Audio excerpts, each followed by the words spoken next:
My name is Dr. Mark Silverberg. I'm a gastroenterologist at Mount Sinai Hospital in the University of Toronto. I've been taking care of IBD patients for more than 10 years, and I see several hundred IBD patients every month. I work at the Zane Cohen Center for Digestive Diseases with a very talented group of individuals who all take care of IBD patients. Unfortunately, in Canada, IBD is a very common disease, and we don't understand exactly why. It typically has been something that presents in European ancestry Caucasian populations, but it does seem to be emerging in minority populations, for example, in the Asian population in Toronto. Inflammatory bowel disease has two major types, ulcerative colitis and Crohn's disease. Both of these are inflammatory conditions of the digestive tract that cause a variety of symptoms. Ulcerative colitis typically presents with rectal bleeding, diarrhea, abdominal pain, and cramping. Crohn's disease, on the other hand, can affect any part of the digestive tract and can result in other symptoms such as weight loss, abdominal pain, and bowel obstructions.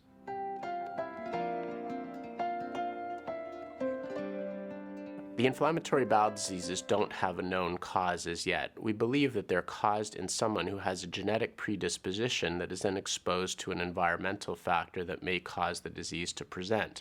For example, we believe that the bacterial composition in the intestinal tract may be a significant environmental factor that leads to inflammatory bowel disease. We need to do a number of tests to make a definite diagnosis of ulcerative colitis. We start with blood tests and stool cultures to make sure there isn't an infection present, which can mimic the presentation of ulcerative colitis. We also would eventually do an endoscopy or a sigmoidoscopy, or it's also known as a colonoscopy. With that test, we pass a tube with a camera into the colon so we can directly visualize the pattern of inflammation. We can also take biopsy samples, and that appearance of the endoscopy as well as the biopsy results are what will give us the diagnosis of ulcerative colitis. Ulcerative colitis can be classified in several ways. One is by disease extent and another is by disease severity. There are categories that are called mild, moderate, and severe disease. So mild ulcerative colitis is typically characterized by fewer than 4 bowel motions per day, and only several may be accompanied by blood, and there may not be systemic features such as weight loss or abdominal pain.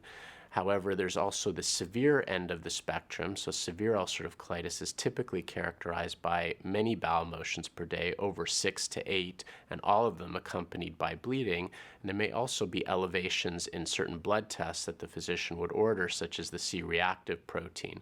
And then there's the moderate category, which is just in between mild and severe. The disease extent in ulcerative colitis is typically broken down into 3 categories. There's something called ulcerative proctitis, which is where the inflammatory process really affects only the rectum. There's left-sided ulcerative colitis, where the inflammation extends continuously from the rectum to about the splenic flexure.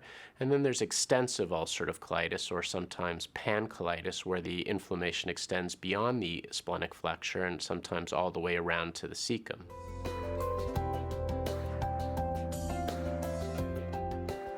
Once we make a diagnosis of ulcerative colitis, we then need to devise a management strategy. Our goals of treatment in ulcerative colitis are to get patients to feel better as quickly as possible. So we want their bowel motions to be normalized, to get down to a normal frequency and caliber of stool. We want the rectal bleeding to disappear completely, and we want any blood test parameters to resolve toward a normal state. Ideally, we would also like the endoscopy appearance to normalize towards no inflammation that would be visualized. To achieve these goals, we have to pick a treatment that will allow us to accomplish that.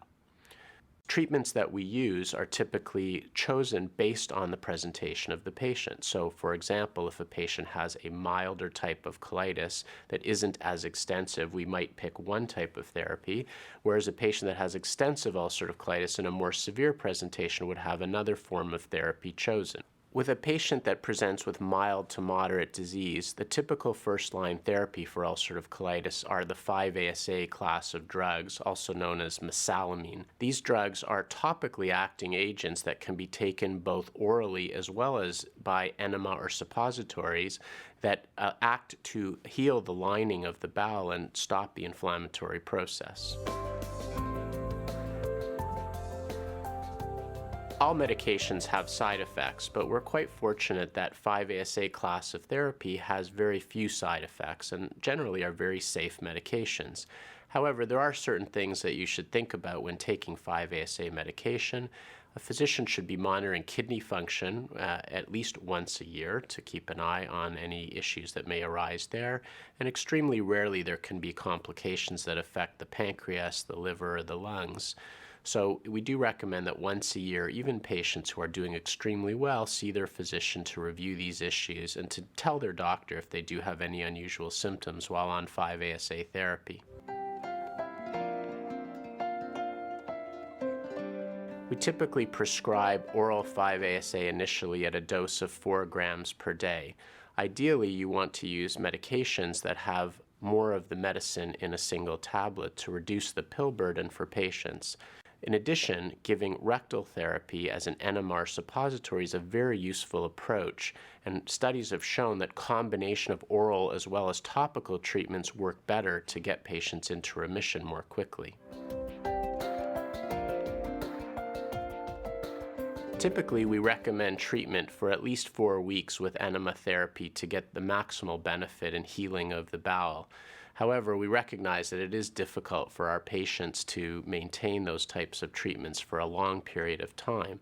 However, I find it important to emphasize the role of combination therapy to patients because it really is a very effective way of getting as much drug as possible to the area that's often most inflamed, which is in the rectum.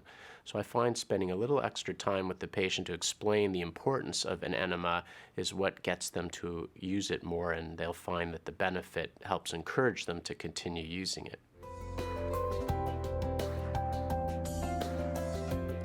We often tailor the approach of therapy to the disease extent. So for example, when the inflammation really is limited to the rectum or ulcerative proctitis, often one only needs topical therapy to treat it. So for example, I might prescribe only an enema or a suppository to really target the affected area primarily. Left-sided disease, again, one may use only enema therapy to get the inflamed area that's most affected. However, often, again, oral as well as combination therapy with enemas may be a more effective strategy. And then with extensive or pancolitis, it's most often effective to use oral therapy primarily, but still adding combination therapy with an enema may be helpful to relieve the urgency that many patients have. After the patient has responded to the initial treatment, then we get into what's called maintenance therapy. Unfortunately, ulcerative colitis is a chronic disease and often is characterized by many relapses ongoing in the future. And we do encourage patients to stay on maintenance medical therapy for as long as possible in order to reduce the risk of recurrent flares. So for example, we would encourage patients to stay on oral 5-ASA medications indefinitely, and sometimes the dose can be reduced to 2 to 3 grams per day in order to effectively maintain remission. Typically, after we initiate treatment, I would see the patient again within 4 to 8 weeks after starting therapy and assess how they're doing. We do that through a number of approaches. Primarily, we ask about symptoms. Have the bowel motions decreased? Has the bleeding resolved? Are the people feeling better generally? And in addition to that, we may even have a look with a sigmoidoscopy or repeat some of the blood tests to look for improvement in those that were abnormal to begin with.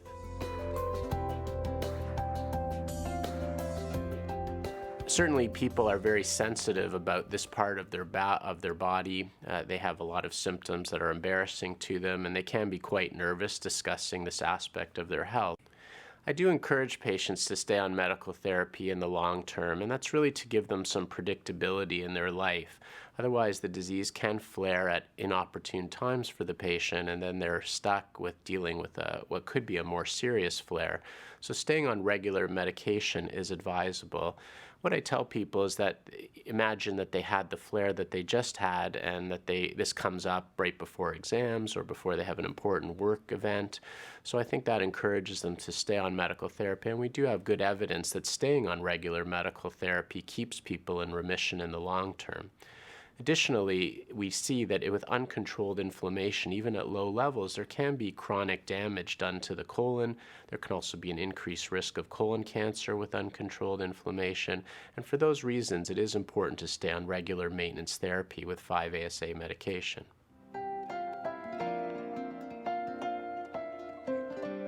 The vast majority of patients do very well on 5-ASA medical therapy for ulcerative colitis. However, a small proportion of patients will develop a more severe form of ulcerative colitis that is not responsive to 5-ASA therapy.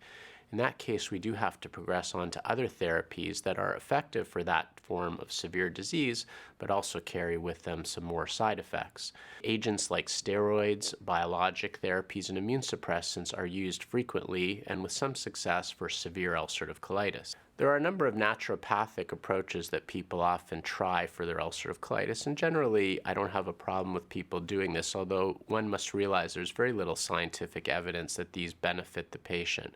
An area of promise that I do think may be helpful is to alter the gut bacterial composition of the colon, or changing the microbiome. This can be accomplished by several different approaches. One way is to take probiotics orally. Probiotics are available in many different formulations, and it is important to take a probiotic that does have live bacteria. For example, VSL number 3 has good quality control and some scientific evidence that it may be effective in the treatment of IBD. Many patients ask about what they should eat and how they should manage their diet when they have ulcerative colitis. I do believe that the diet is a very important component of ulcerative colitis, both maintaining remission and in flares. However, unfortunately, we really don't have very specific evidence for certain food groups to lead to better outcomes. What I typically tell patients is to individualize it for their own situation and look at the foods that they find exacerbate their bowel symptoms and try to avoid those. I would say there are not general rules that I can give to all patients that would effectively treat their colitis. But we do think that ultimately we will one day find evidence that certain food components do positively or negatively affect the outcomes in the treatment of ulcerative colitis. Although ulcerative colitis is a chronic disease with no known cause presently, I think people could be encouraged that there's a lot of excellent research being done and a lot of progress being made. For example, we've identified many of the genetic factors that are leading to ulcerative colitis, and we're starting to really make headway in understanding the environmental side of it. For example, what types of bacterial compositions can lead to the disease occurring. So I think the future is bright in terms of one day understanding the causes and potentially preventing the disease from occurring. In the meantime, while we're working hard on this, there are therapies such as the 5-ASA class of drugs that can effectively control the symptoms and give patients a good quality of life for the foreseeable future.